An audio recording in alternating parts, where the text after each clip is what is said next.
Suspect Bryan Kohberger allegedly dumped trash into the garbage cans of his parents' neighbors as he hid evidence linking him to the 4 Idaho student murders. FBI agents watching his parents' home in Pennsylvania reportedly saw Kohberger wearing surgical gloves and go house to house at 4 a.m. with garbage bags.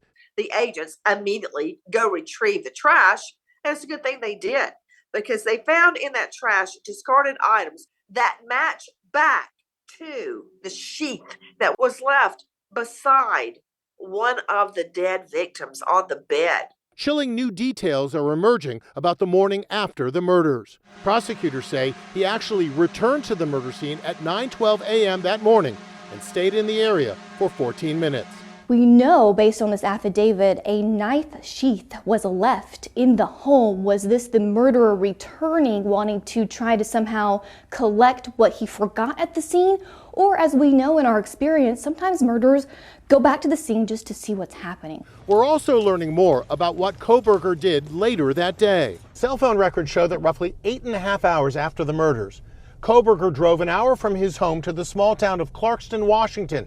He drove past a drive-through coffee stand and then went shopping at an Albertsons grocery store. The next day, he drove 100 miles to Johnson, Idaho, an isolated area of the state.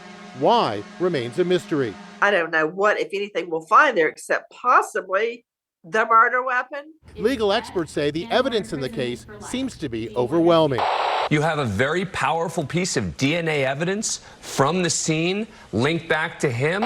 We also have all of the surveillance video, all of the cell phone records. So what could his defense possibly be?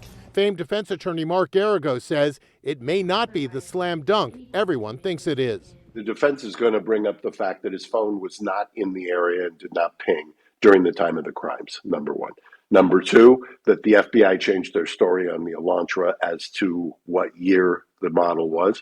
And number three, that they, so far, the DNA is not admissible, what they put in the probable cause affidavit. I spoke with the father of murder victim, Kaylee Gonsalves. So if he were to try to strike a plea deal to save his life and avoid the death penalty, how would you feel about that?